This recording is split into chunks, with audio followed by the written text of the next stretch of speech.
अपने साथ में ले जा रहे हैं और कहां लेकर के जाएंगे?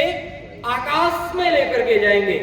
और आकाश में वायु देवता ने वो हमारी सामग्री किसे प्रदान कर दी? आकाश देवता को प्रदान कर दी।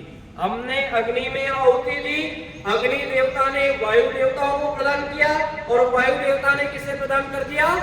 आकाश देवता को प्रदान कर दिया। और आकाश से क्या बरसता है?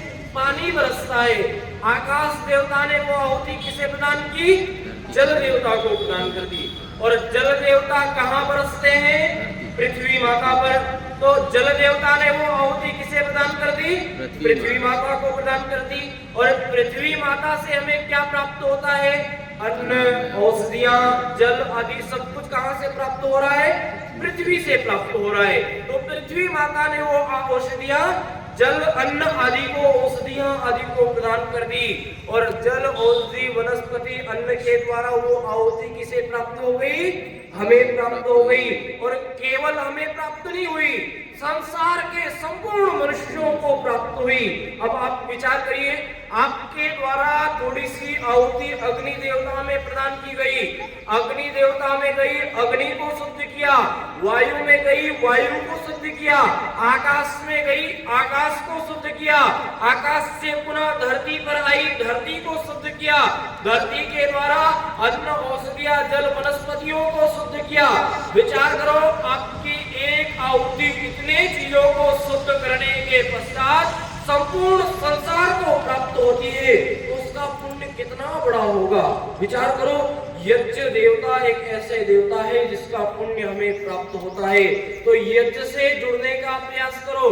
आज इस प्रथम दिन के यज्ञ में आप सभी लोग उपस्थित हुए, ऐसे ही आगामी सभी दिवसों में इस यज्ञ में उपस्थित होने का प्रयास करना और यज्ञमय अपने जीवन को बनाने का प्रयास करना।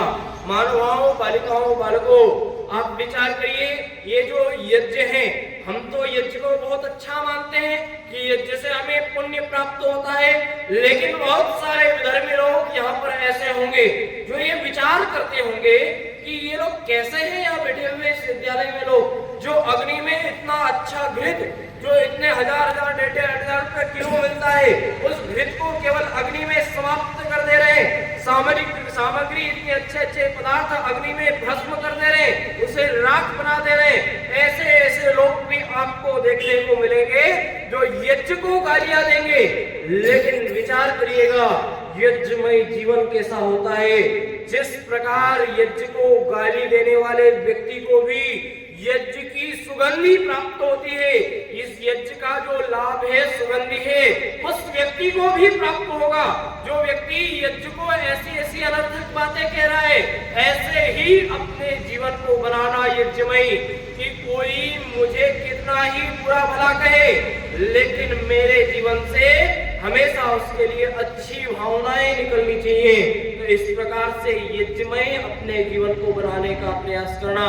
यहाँ आकर के 2-2.5 घंटे आप बैठोगे, तब करोगे। आप जैसे दूसरी जगहों पर जाते हैं, मूवी देखने जाते हैं, मेला घूमने जाते हैं, बड़े बड़े कार्यक्रमों में जाते हैं, वहां पर क्या होता है? आपका मनोरंजन होता है, मन को अच्छा लगता है वो कार्य। लेकिन यहाँ पर हम आपका मनोरंजन नहीं कराएंगे, हम आपका आत्मरंजन कराएंगे, आपकी आत्मा को आनंद देने का प्रयास कराएंगे। तो यदि आप अपनी आत्मा की उन्नति चाहते हैं तो यहाँ पर आइएगा और अच्छे अच्छे लोगों के संग में सत्संग सुनने का प्रयास करिएगा, इस यज्ञ से जुड़ने का प्रयास करिएगा। और ऐसे ही चारों दिन 14 तारीख को हमारी पूर्णाहुति होगी। और सभी बालिकाओं से और बालकों से और सभी मानवाओं से मैं निवेदन करूंगा कि आप लोग तो अपने अभिभावक अर्थात माता पिता को साथ में लेकर के आइएगा, प्रतिदिन लाइए। और अंतिम दिन लाना आपके लिए अनिवार्य है, अंतिम दिन सबको लेकर के आइएगा। आप लोग भी अधिक से अधिक संख्या में उपस्थित होना और सत्संग का अधिक से अधिक लाभ लेने का प्रयास करना और माता जी का धन्यवाद करना कि माता जी ने इतना अच्छा ये सत्संग यहाँ बनाया, सत्संग की वेदी बनाई।